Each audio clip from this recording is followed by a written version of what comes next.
Okay. Good afternoon, ladies and gentlemen. My name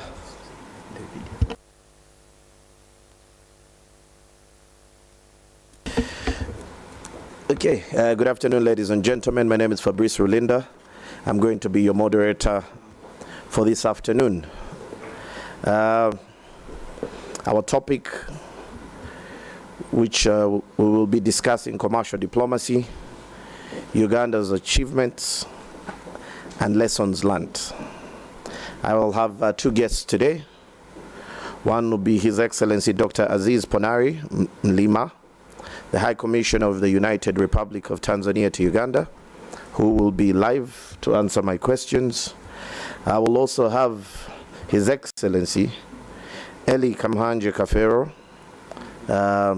former ambassador to Belgium and currently the Director of Regional and International Director for Regional, International and Economic Affairs at the Ministry of Foreign Affairs. Ambassador, you're very welcome. Thank you very much. No, the middle one.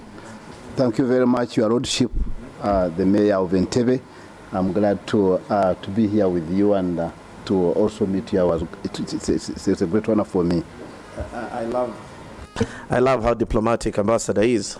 He actually reminded me to mention that I'm the Mayor of Entebbe. I remembered I'm the moderator and forgot to mention that I'm the Mayor of Entebbe. I will start with Dr. Aziz. And my first question will be, how has Tanzania promoted? First of all, let me explain what diplomacy, commercial diplomacy is. Commercial diplomacy is all diplomatic activities done to promote national business in a foreign country. It is designed to influence foreign government policies and regulatory decisions that affect global trade and investment. Currently, Uganda has 32 missions abroad that carry out this function. So this panel is going to discuss the successes of Uganda, what we've learned, and how best or how much more we can do. So I'll start with Dr. Aziz, and my first question is, how has Tanzania promoted its national business to Uganda?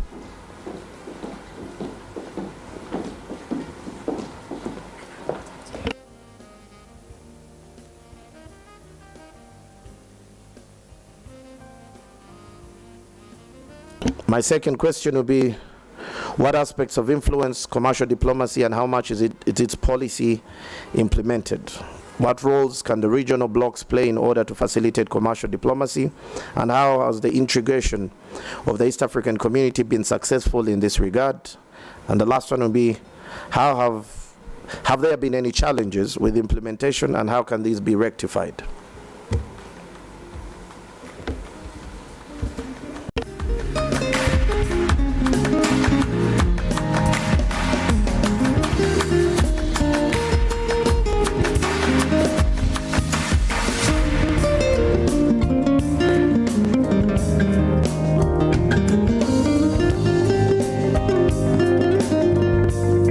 Tanzania and Uganda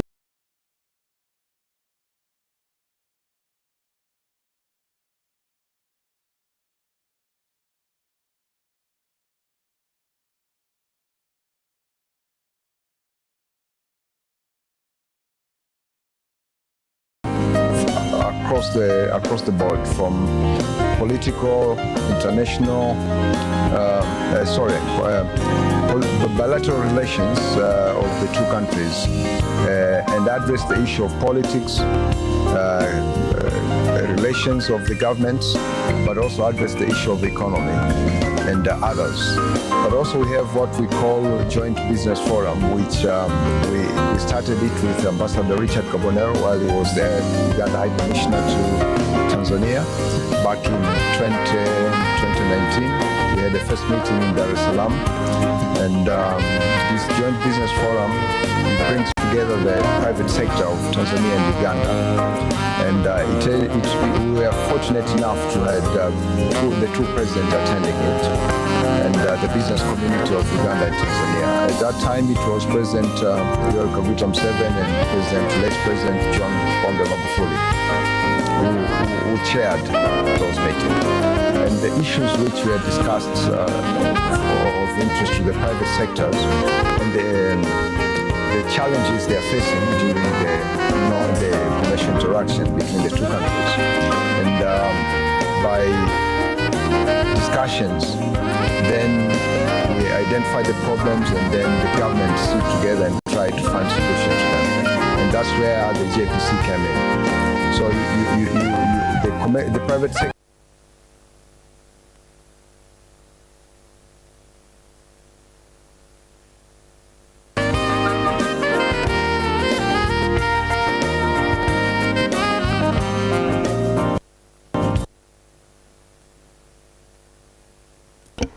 Sorry about that. I think we're having a bit of a technical glitch.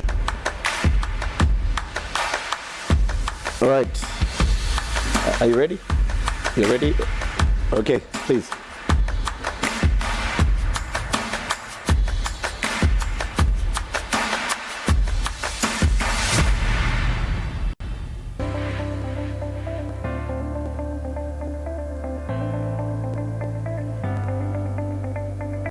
Tanzania and Uganda, we have what we call two vehicles which works to complement each other's. Those vehicles we call Joint Permanent Commission, which it's two governments sit together and try to sort out issues across the board, from political, international, bilateral relations of the two countries, and address the issue of politics, relations of the governments, but also address the issue of economy and others. But also we have what we call Joint Business Forum, which we started it with Ambassador Richard Kabonero while he was the Uganda High Commissioner to Tanzania back in 2019. We had the first meeting in Dar es Salaam. And this Joint Business Forum, it brings together the private sector of Tanzania and Uganda. And we are fortunate enough to have the two presidents attending it, and the business community of Uganda and Tanzania. At that time, it was President Yoweri Kaguta Museveni and late President John Pombe Magufuli who chaired those meetings. And the issues which were discussed of interest to the private sectors, and the challenges they are facing during the commercial interaction between the two countries. And by discussions, then we identify the problems, and then the government sit together and try to find solutions to them. And that's where the JPC came in. So the private sector address the issues through the Joint Business Forum, and then the government sits together and see which policies need to be taken in order to resolve those problems. And by the two governments, the actions by the two governments helped to reduce some of the non-tariff barriers which the private sector have been experiencing between Tanzania and Uganda. And some of those which have been taken care was among those which have been taken care were the road user fees for Ugandan trucks drivers who are sending their cargo and taking cargo from the port of Dar es Salaam to Uganda. So it was resolved through this joint business forum, but also through the JPC, Joint Permanent Commission. Another thing which the joint business forum between Tanzania and Uganda, which actually addressed the issue of commercial diplomacy. It was the decision which was made during the November 2021 in Dar es Salaam on the second joint business forum, and the President Museveni was there, and President Samia Suluhu Hassan requested for Tanzania to establish a Tanzania Port Authority office in Uganda, and the decision was made. And now today we have a representative of Tanzania Port Authority here in Uganda. So this is the way through the diplomacy. You have government representative in Dar es Salaam and here in Kampala as the high commissioners, and those ones, through the machinery they have within the government, they share the information on what to be done, and then the results is to have policies or government decision which address some of the issues regarding the issues which, once are resolved, they help to solve the problem which the private sector have been experiencing in our region. Yeah.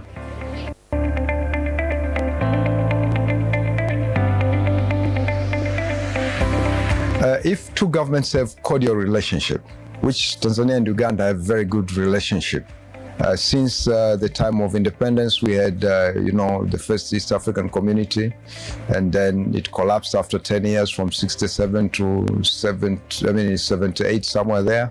But then we had a challenge between 78 until when the government of President Obote II, I think, and then the NRM government by President Museveni.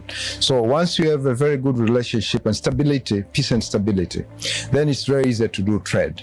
So the most important thing to influence the commercial diplomacy is to have a stability in the economy, stability in politics, and security at the same time. Once you have all those three, then it's very easy to do business. And the good thing about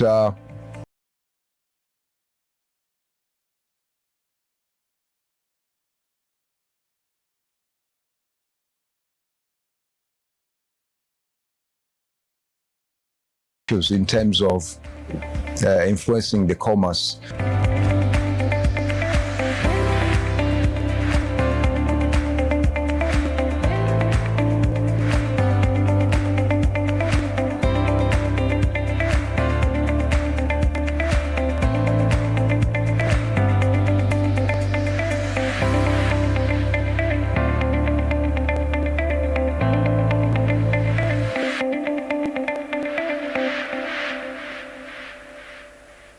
Yes, I think the most important thing in terms of regional blocks is that you harmonize your laws. Yeah, harmonization of laws and policies in terms of trade and commerce helps to increase the volume of trade. And therefore, once you have, for example, the harmonization of laws of the East African community, and you have a regional bloc like SADC, where two members of the EAC, two partner states of the EAC are members of SADC, Tanzania and DRC nowadays. So if you have the harmonization of policies of SADC and EAC, at the same time you have harmonization of policies and laws of ECOWAS, then it will be very easy to have the African Free Continental Trade Area, which it will be easier to trade among each other because you don't have conflicting laws and policies which act as NTBs, non-tariff barriers. So I think those are the key elements to improve businesses and trade among African countries.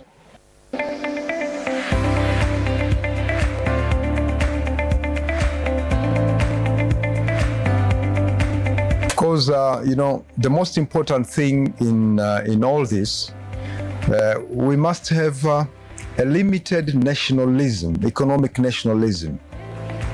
We must be guided by Pan-Africanism. So you need to have a balance between nationalism and Pan-Africanism.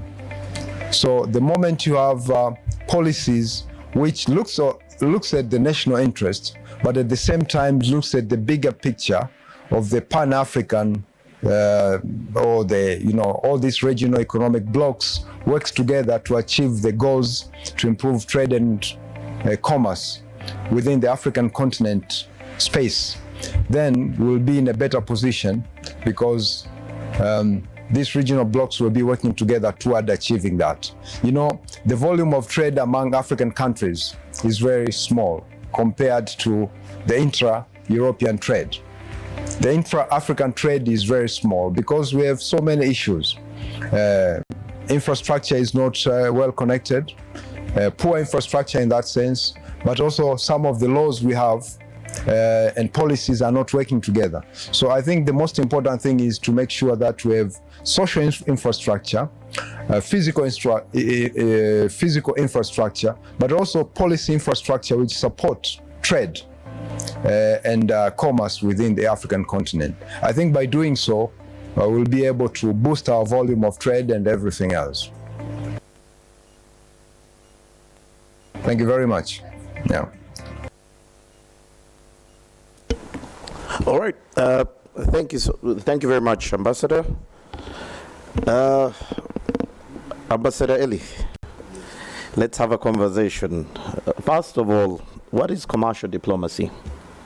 Your Lordship, It's off.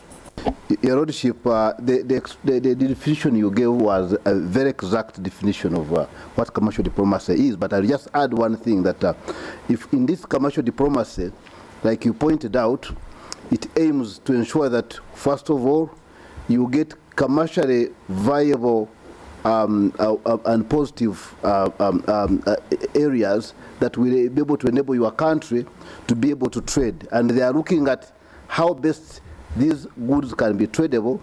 The tradable goods will be through, in the commercial, when you have defined the commercial diplomacy in that perspective, one, you want to influence the policy of the other country to ensure that they also, the policy and the decisions will favor your national entrepreneurs, like His Excellency, the Ambassador Excellency Mulima has pointed out. There were issues with Tanzania where our people were charged multiple charges.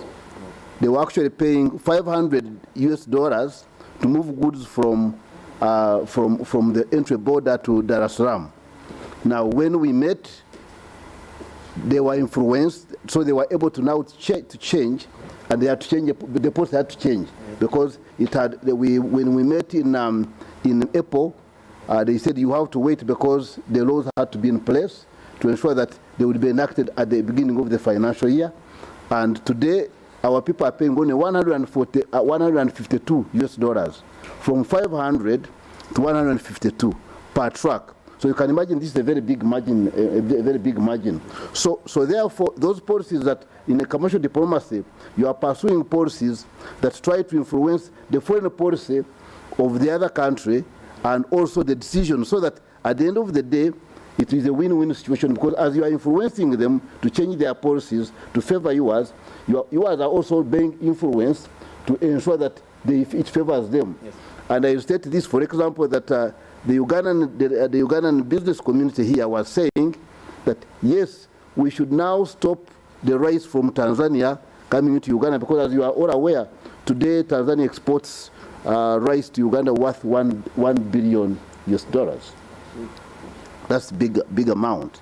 So at the end of the day, therefore, your policy has influenced the other side to change their policy to ensure that they accommodate you. But then the people must also have to understand that the other side also are expecting the other way. So it's the reciprocity, and it's a win-win situation. And that's what really commercial diplomacy is all about, because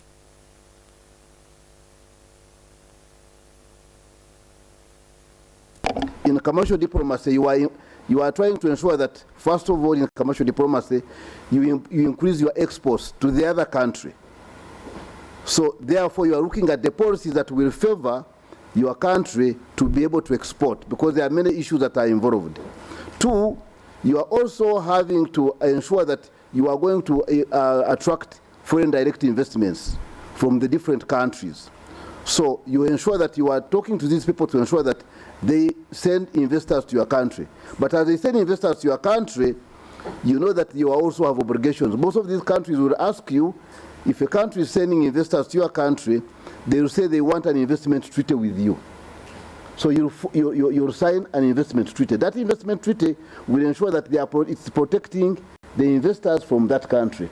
And I think that is where we have been saying that the commercial diplomats must be able to clearly understudy and inform their countries.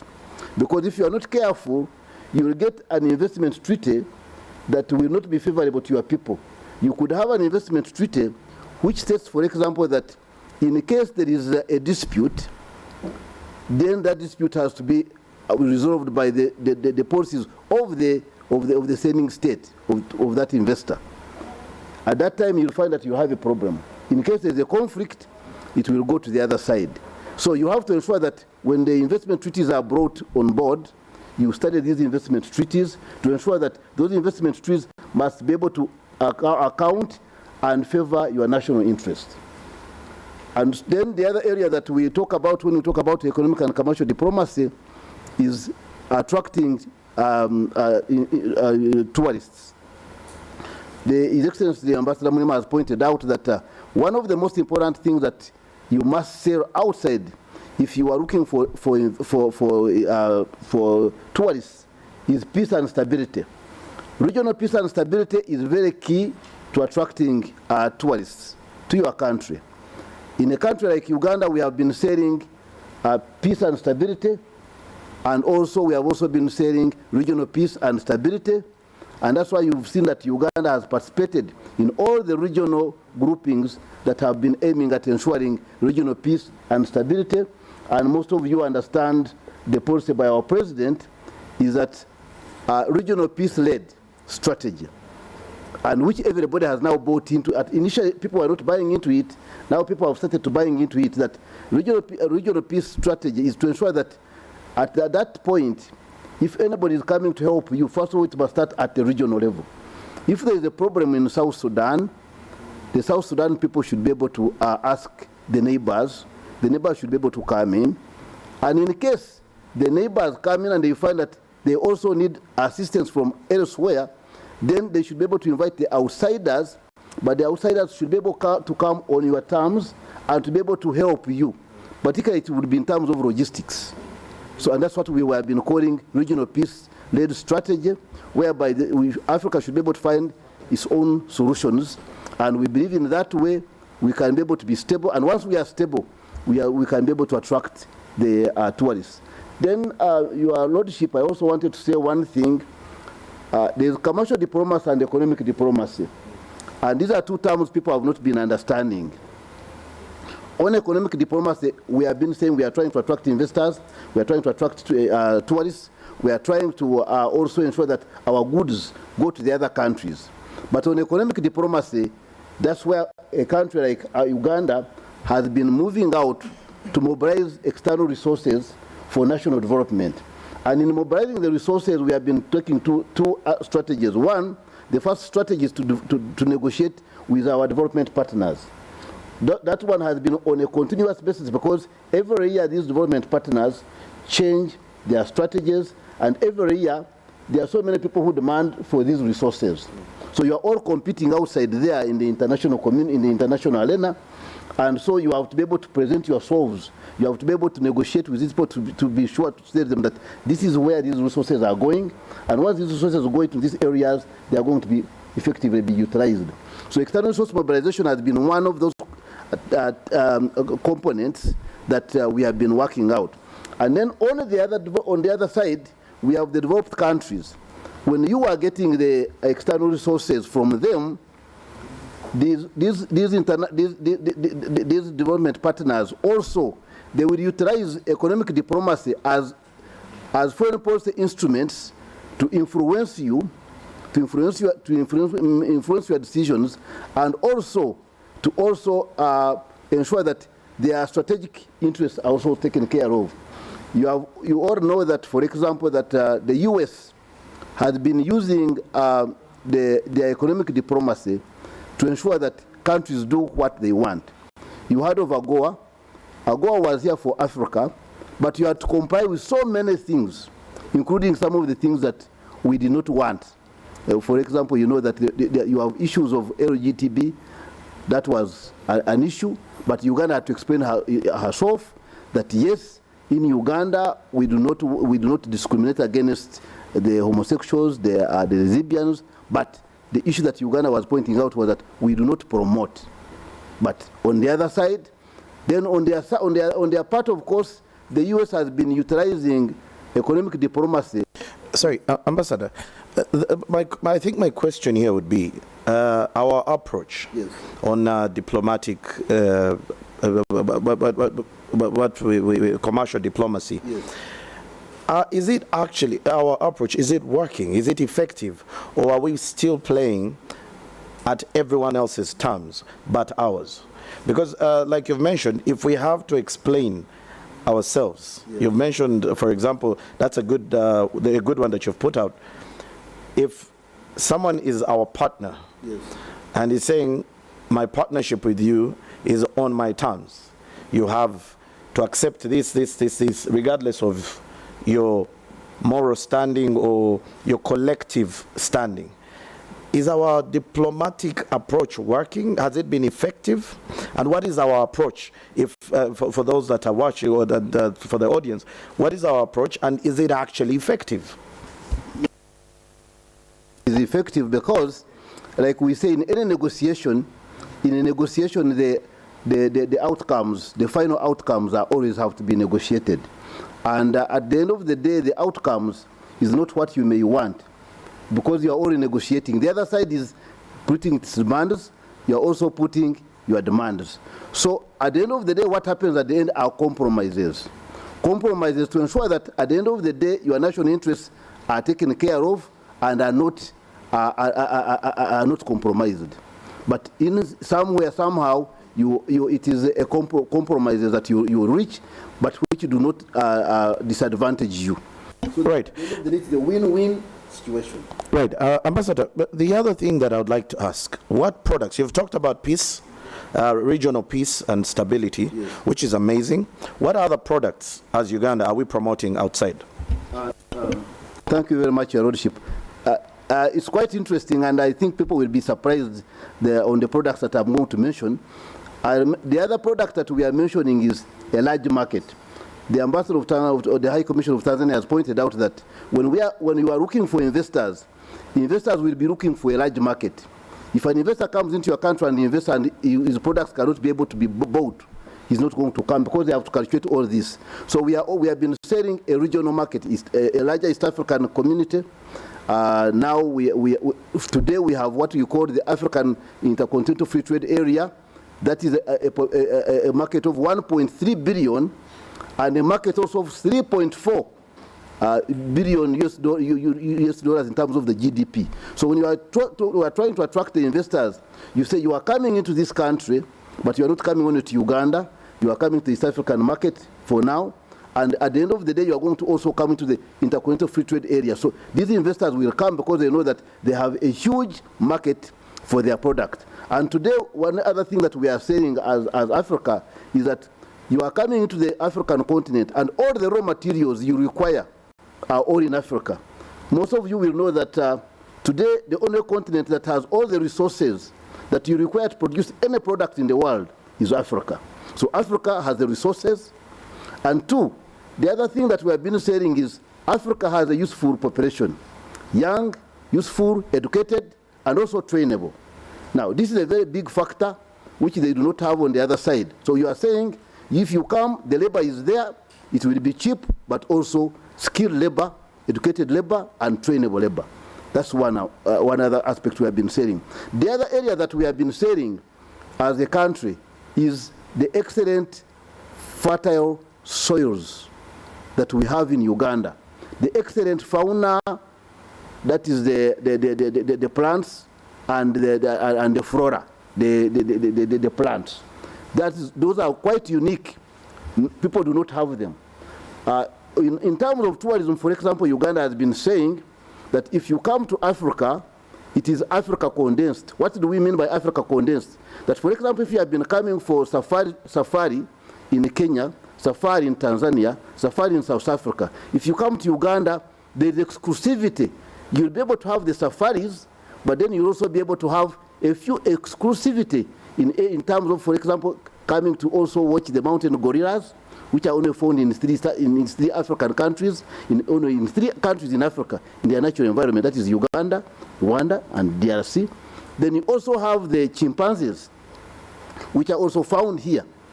And then in terms, for example, of birds, Uganda has the largest number of birds in species in the whole world. So we have been saying that Uganda is Africa condensed. So you have Africa and Africa extra. Ambassador, you mentioned that, but if we look at the numbers, if we talk about numbers in terms of tourism, we are making way less than Kenya and Tanzania. Why is that? Your Lordship, and I think you've said it clearly. In order, like we've said, all the countries are outside there. They are looking for these same tourists. So you have to advertise yourself. You have to sell yourself. Now, one of the problems, the challenges that we have been having as a country, your economic and commercial diplomacy is not funded. And I think this is one of the areas, this is where we need to have a discussion so that we can sit down together and see how best can we be able to fund our economic and commercial diplomacy to ensure that our officers, our commercial diplomats outside there will be able to attract these tourists. We need this financing so that they can carry out their activities. I mentioned some of the activities that you need to carry out in terms of tourism. If you are going to do excellent tourism, you need what you would call farm tours. Farm tours is whereby you invite a group from those countries, they come into your country, they visit your tourist attractions, and when they go back, you can be able to bring tourist bloggers, you have journal tourists, you have the people who own magazines, travel magazines, because abroad when people are coming, they read the travel magazines. From the travel magazine, they are able to go back now to the tour operators. They say, okay, I have read this tour magazine. They have said there are these destinations. What about these destinations? Now, the tour operator, if he does not have information about your country, he will tell the other, and those people come in groups.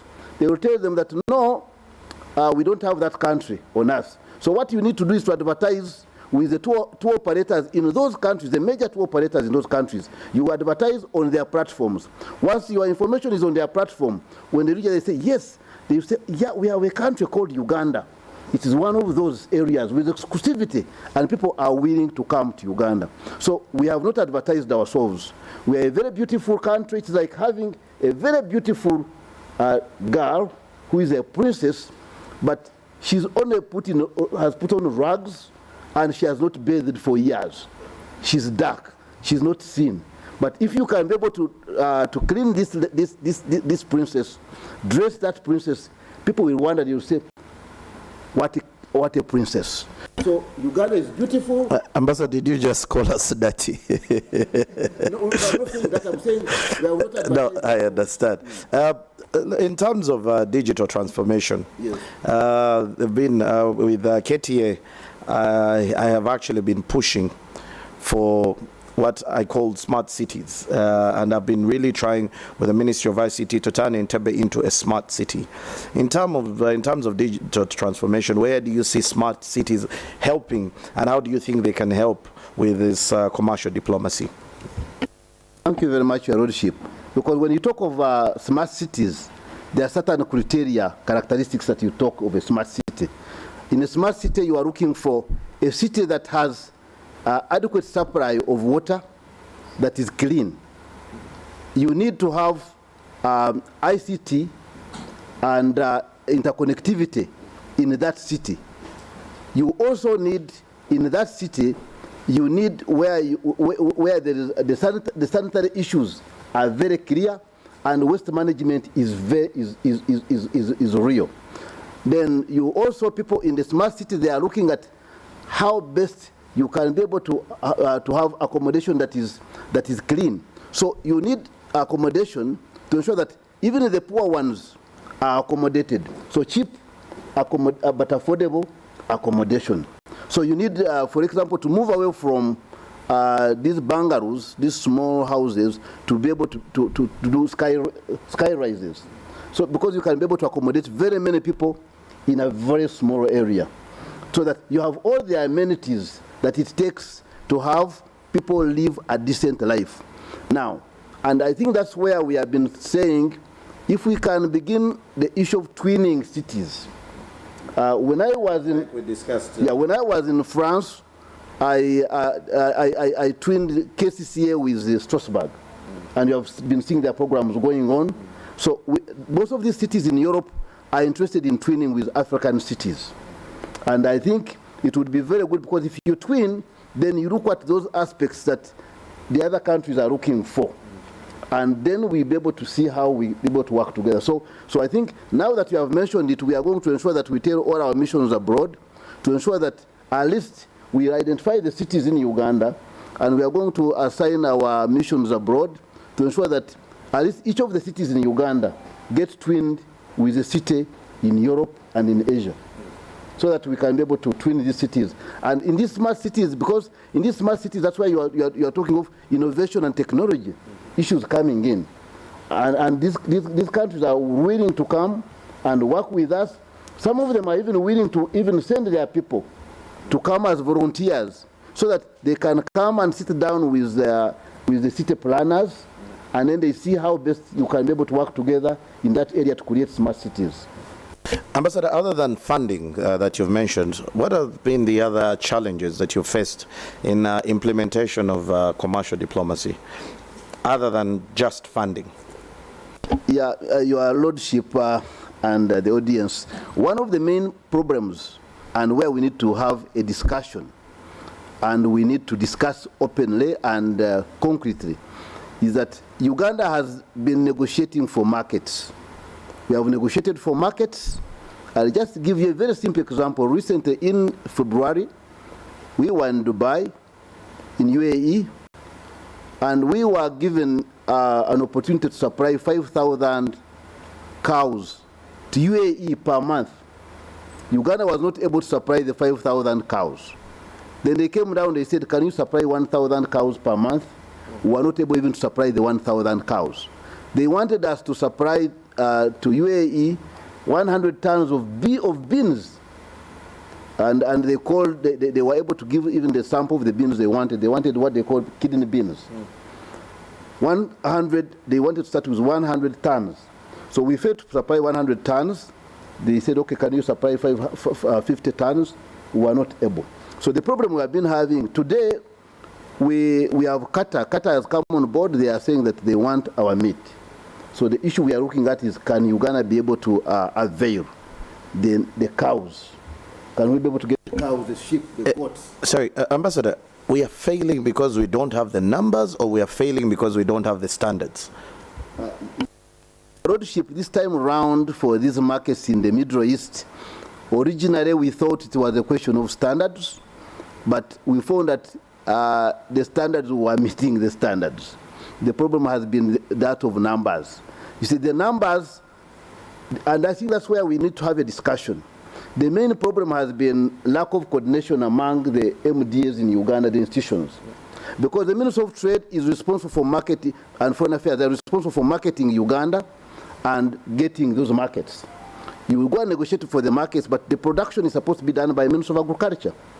And when you talk, for example, even in terms of quality products, quantity, it will be determined by the people who are responsible for production.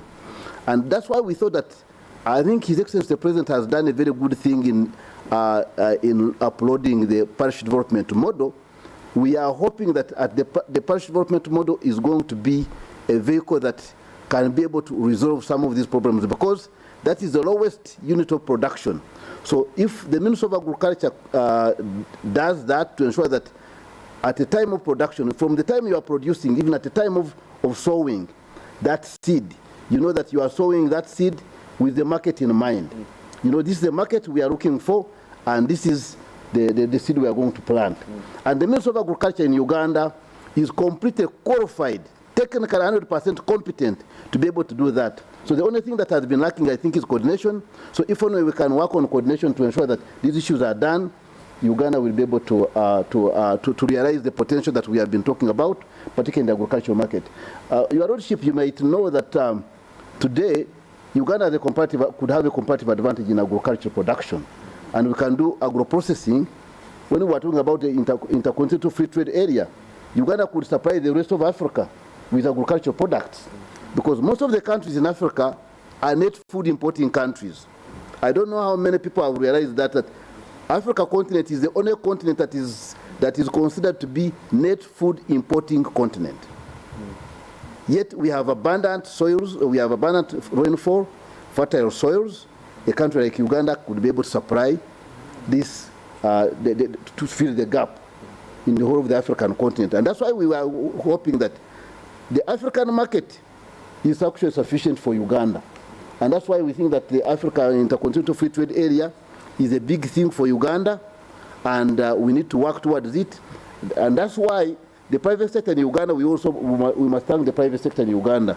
We now have the Ubuntu community in Uganda, who have teamed up with the Private Sector Foundation of Uganda, and they have approached us as the Ministry of Foreign Affairs, and we are working with them.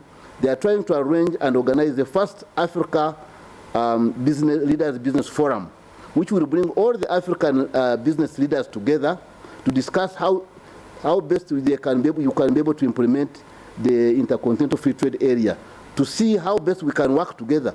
Bring even investors within the African continent to come and produce from within Uganda, process these products from within Uganda, and then Uganda can import the things which we also don't have.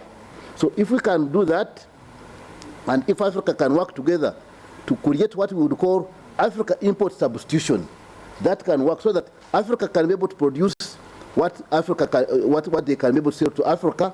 At the end of the day, you'll find that Africa will stop depending on other markets. They can depend on themselves. They'll become a very big market, and everybody is going to come to Africa, because Africa, like I've said, has all the resources. The mineral resources are in Africa. The agricultural resources are in Africa. The fertile soils are in Africa. The useful population is in Africa. We have everything that we require to make Africa produce enough for itself and also to be able to export. And I think if we work together as Africans, it is going to help us. We cannot be able to work alone.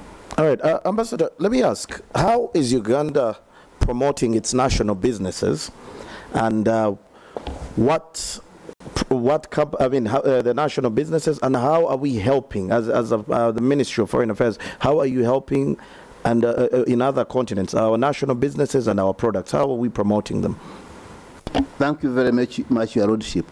Your Lordship, like the High Commission of Tanzania pointed out, one of the vehicles we use is the Permanent Joint Commission, particularly that is in Africa, and then for the countries outside Africa, we call them joint economic joint commissions. Now, in those commissions, in those forums, you meet at a bilateral level, you discuss all the details.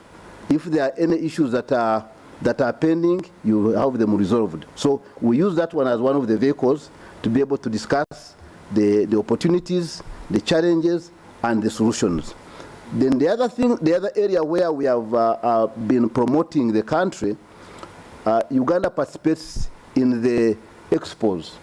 Now, Your Lordship, I should point out, for example, that when we had the Dubai Expo 2020, Uganda sat down. The stakeholders, we sat down together with all the stakeholders. Foreign Affairs was coordinating, and we said, what do we want to get out of this expo? We said, by the end of the expo, Uganda should have been able to attract 4 billion worth of investments into Uganda. And we said, we must go ahead and do that. I must inform you that at the end of the expo, Uganda had attracted over 6 billion worth of prospective investments. Now, these prospective investors did come to Uganda. One of the companies, which was called Agro Elite, came to Uganda. They are going to set up initially six factories in the tea industry, in the tea sector. The areas have already been identified. The MOUs have already been signed with the Ministry of Agriculture. And soon we are going to have this company coming to set up in Uganda. What they want to do is to ensure that they process this tea, because Uganda has not been exporting processed tea. We've been selling our tea in Mombasa, in the auction market, auctioning our tea in Mombasa. So we are going to be able to process our tea, to also blend, for the first time, to blend our tea, and even increase on the varieties of our tea. And then Uganda will become a tea city like Dubai. Uganda will become a tea city, and the surplus that will be done will be, people will come here and import directly, and part of it will just go to Dubai. Whatever will not be sold will go to Dubai, and then it will be sold in the international market. Ambassador, you've mentioned a very important thing. The president has been talking over and over about value addition. You've mentioned we are the source of raw material. We are the, you know, the things you're saying. We have the young population, very teachable and all that. Why has Africa failed to negotiate better? All the raw materials come from here. For example, how much is a kilo of coffee today? The raw coffee. When it goes out, it comes back in a tin of Nescafe, and you have it at almost 3 or 4 times the price. My question is, why is Africa failing to negotiate better, yet they control the raw material?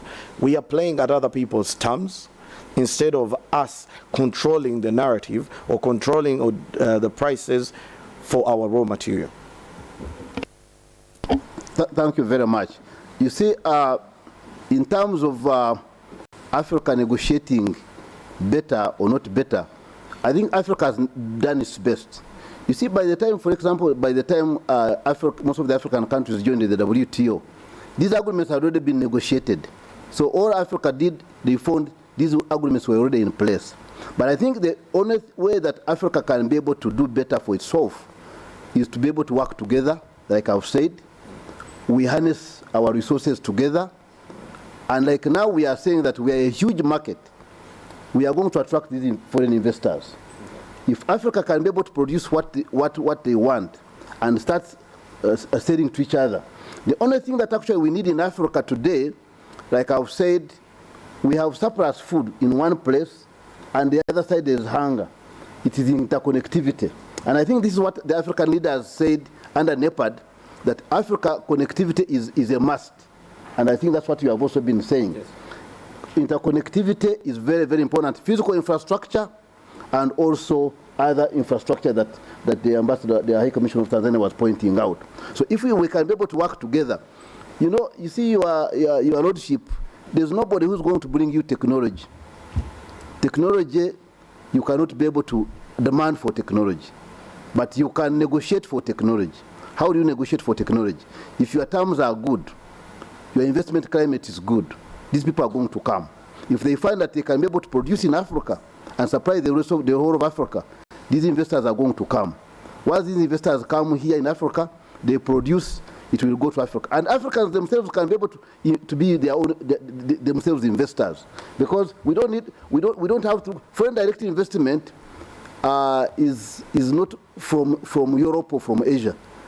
Africans themselves are the best investors. In fact, in Uganda, most of the investors that have come here, we are coming from South Africa, we are coming from Kenya.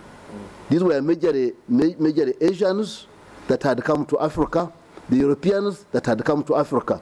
If a European had come to Africa to invest in an African country, it is easier for that European or Asian to move to another African country and invest. And I think that's by working together as a continent, and I think that's what our president has been emphasizing, Pan-Africanism. And if we become patriotic, at the end of the day, we are going to find that we can be able to negotiate. As the Ministry of Foreign Affairs, I'm sure you work with the Ministry of Finance and Agriculture and all that. What terms have we done, at least in the attracting? Because I would want to look at, since we're talking Pan-Africanism, I'd look at a Kenyan, a Congolese, a Rwandan, a Tanzanian. I would look at them as local business people. Now, when we talk in that term, what have we done to make, what incentives have we put out there to make it easy or to attract these people to come and do business with us? Your Lordship, I think when you look at the investment laws in Uganda, there's no discrimination. They simply have put thresholds. And once you meet this threshold, you are called an investor.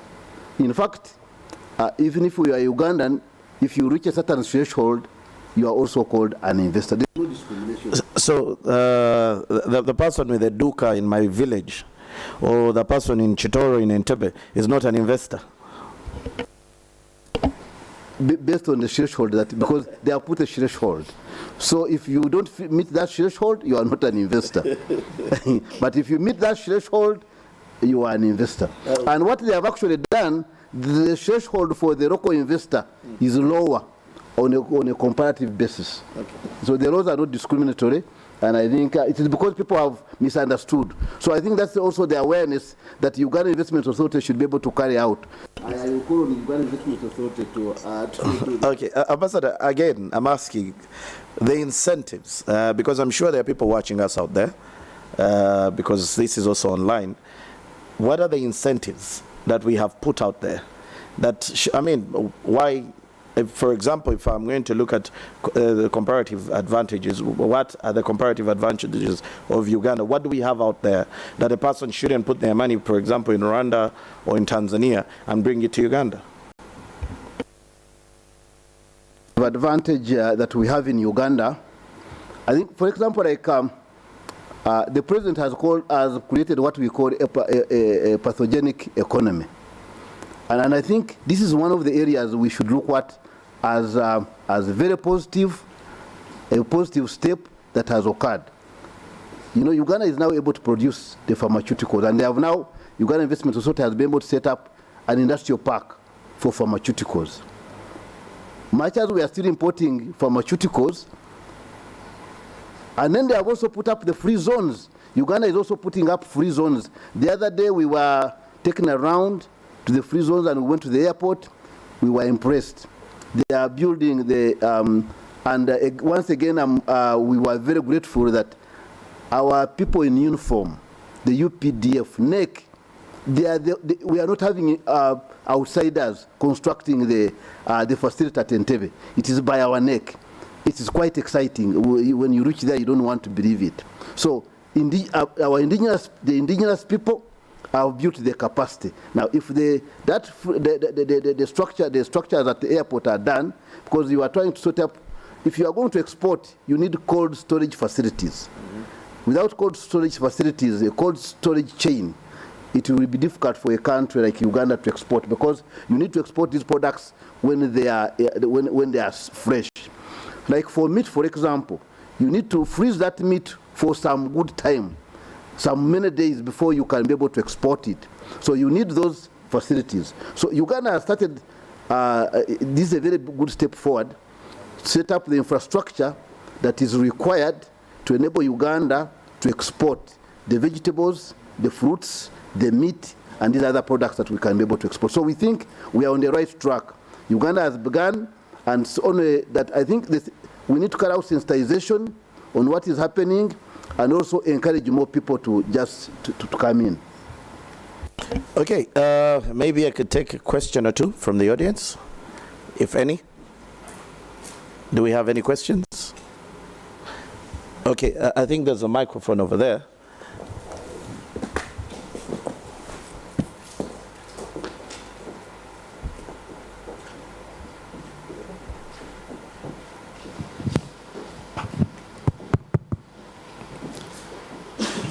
Thank you very much for giving me this opportunity. Your Lordship the Mayor, Your Excellency. Mine is actually not a question, it's a comment. I have heard that we've had many opportunities coming through, and we've failed to meet the required quantities for export.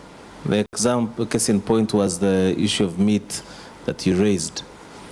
I think we don't necessarily have a deficit, or we do not have the numbers. I think fundamentally what has been happening in some of the sectors is that we've failed to aggregate the products. So I think government, there is partly, first of all, a missing link between the masses. products that have been aggregated, for example, are now a hit in the international market. For example, milk, because the cooperative society movement has, in the milk industry has been very successful.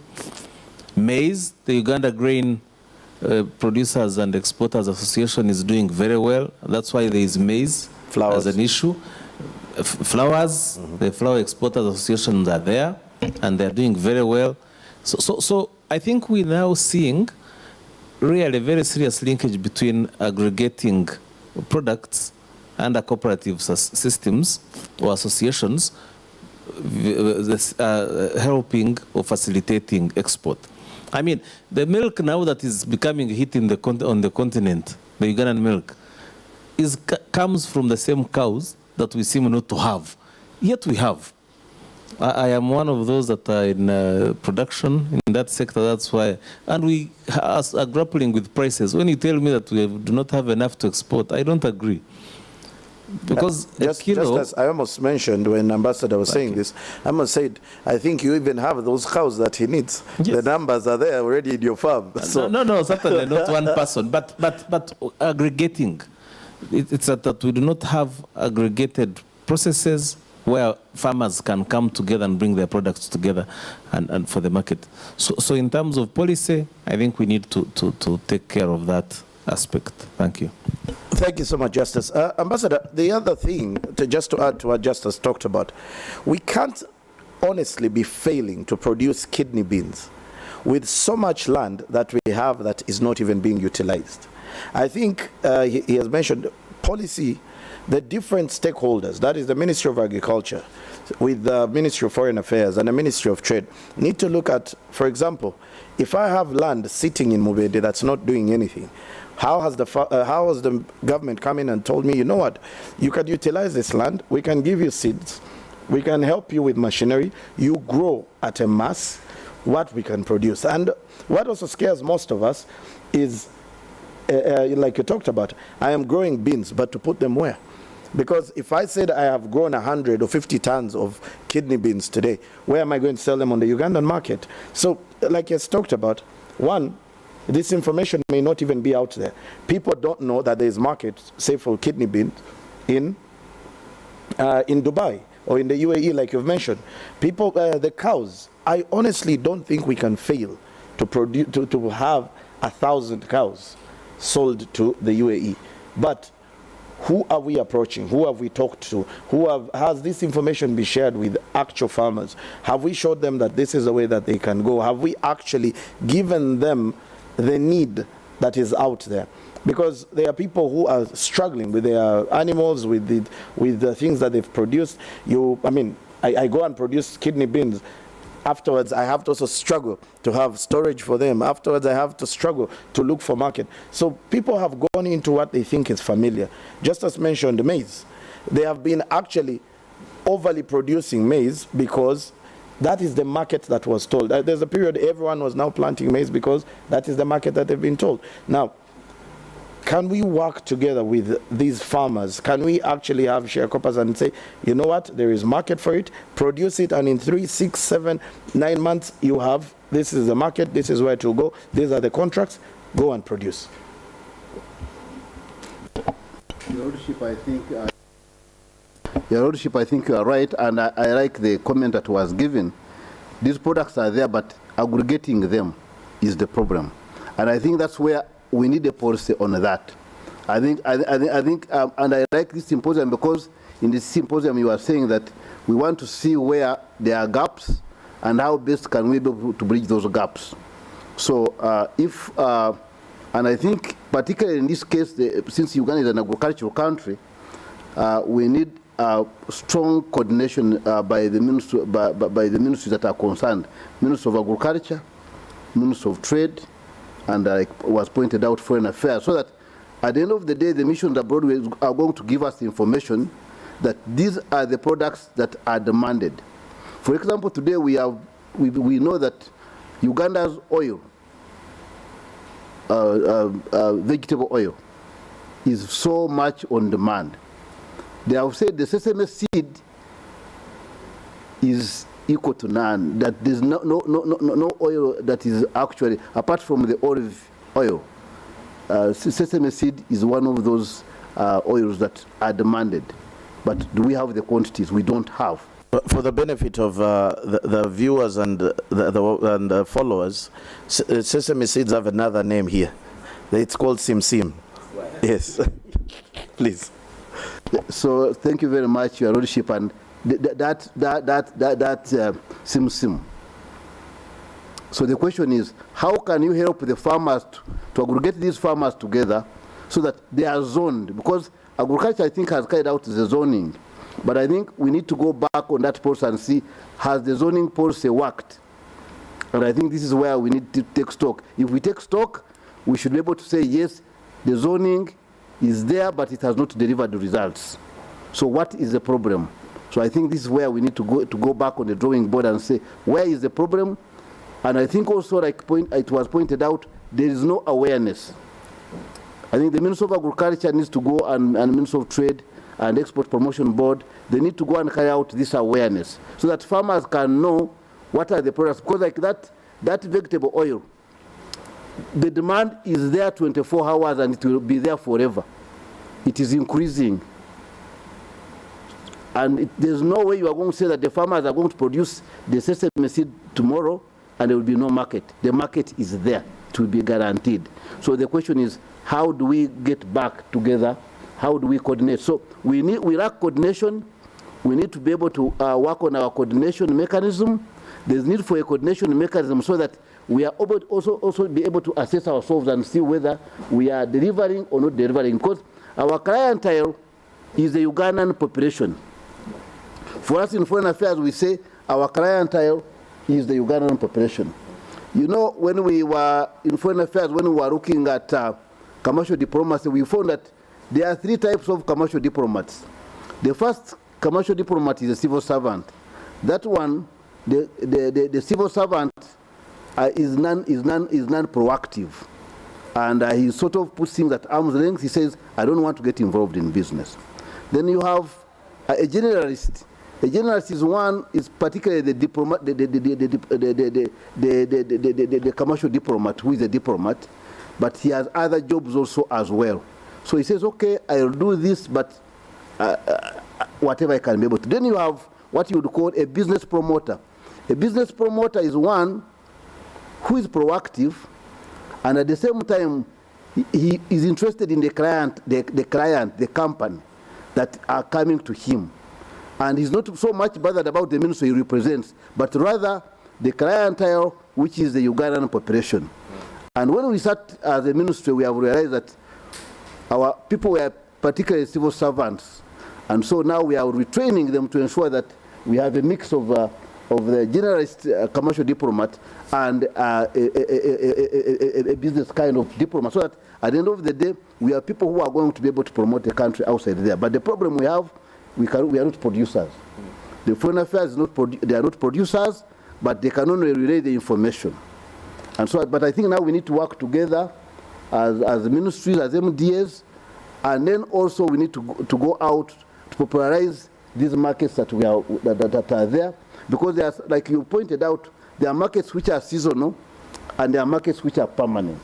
So we are able to pick out those which are permanent. You say, yes, if you produce this product, there's not a single day when you'll be stuck with this product. And this other product, they are seasonal. The other countries may be able to also produce, like maize. If Kenya produces and the weather is fine, there will be problem. But then what we are saying, as the Minister of Foreign Affairs, we are saying we are trying to attract investors in these areas. For example, now we are discussing with the EU to see how they can be able, if they can finance government programs to address the issues of post-harvest. If we can have storage facilities for these products, so that even if the maize was produced and it was excess, it can be produced, it can be kept for even 2 years. So I think these are issues also that we have been looking at, and I think if we can have a discussion, and we are glad that we have this symposium, which has created a forum for us to be able to be together and identify these challenges, identify these gaps, and see how best we can be able to work together. Thank you. Any other? Okay. I see many hands. Sure. Please. For the record, he said for us we are not wananchi. So I'll start with that. Thank you. I have a question, Ambassador. You've talked about increasing production, which is very good. However, you realize that in the past few years we have had two emerging global issues which are more external to us that have affected production, one being climate change and the other being an issue of health, particularly COVID-19 that locked down the globe. How is your ministry, if at all, helping to address these issues that are not being generated by us necessarily? They are coming from outside, but are affecting us. Thank you. Maybe let me have also the other question. Okay, thank you very much, Your Lordship and Your Excellency. Mine is a question. You earlier on submitted and stated that investment treaties are entered into by various states, and one of their number one priorities, if not the first priority, is to protect the interests of the countrymen of those particular states. However, I am inclined to believe that most of the investment treaties that are entered into by Uganda in specific, I'm inclined to believe that the treaties that are entered into are not in, to a larger extent, are not in favor of the interests of the countrymen in Uganda. So my question is, how best can the Ministry of Foreign Affairs and also how best can the Ministry of Foreign Affairs get on board to be part of the negotiation process, and how best can you involve the stakeholders, even us, the citizens? How best can you involve us in those negotiations? At what level? If it's at the parish level, how best can you do this? Because sometimes you earlier on submitted that, and I am inclined to believe you earlier on mentioned that some of these treaties were already in place. For instance, the WTO treaties. However, there are some treaties that have been entered into recently, and then we have our leaders come on national television and tell us that they did not know these clauses exist. So how best can you involve the stakeholders and also the foreign ministry to be able to negotiate those treaties in favor of the countrymen? Thank you. Thank you. Any other? All right. Ambassador, over to you. Thank you very much. And I think I'll start in the reverse order. Thank you very much for that question. Yes, it is very true that most of these investment treaties and the countries also actually will demand that you sign double taxation agreements. Now, if you're not careful, you find that in the double taxation agreements, the multinational companies will tell you that they do not want to pay tax twice. So sometimes if you're not careful, if you don't read that, the clauses very well, they will tell you that they are going to pay taxes from the country of origin. And they also may want to pay taxes in a country where the taxes are low. And then at the end of the day, the multinational companies, sometimes if you're not careful, they'll pay no taxes at all. Now, the templates have, like I said, the templates were negotiated long time ago. But you can negotiate the clauses. And you can remove any clause, because in those agreements, you are in charge. You can refuse that agreement. And so that's why sometimes maybe the officers don't take much care. So it is important that our officers begin to understand that those templates are not cast in stone. And you can be able to tamper with the templates. You remove the clauses. The template is clear. You use that template, but within that template, you are determining the contents therein in that template. It's like, for example, when we say that a cabinet memo has a template. There's a template for a cabinet memo. That template is to help you to prepare a cabinet memo in an agreed format. But the contents therein are determined by you. And I think that's why we've been saying that we need to create that awareness.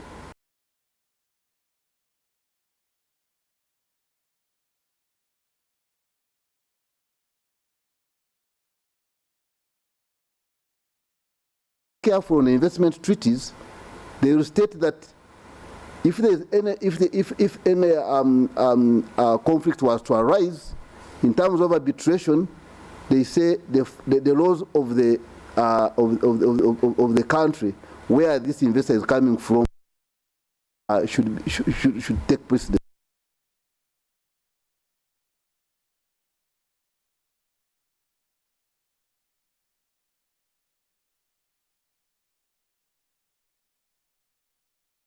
These agreements, and if they find that there are any distortions, they should be pointed out so that you don't sign on such an agreement. So clearly the templates were negotiated, and we are also trying to ensure that we renegotiate. It is in the interest of the poor developing countries that these templates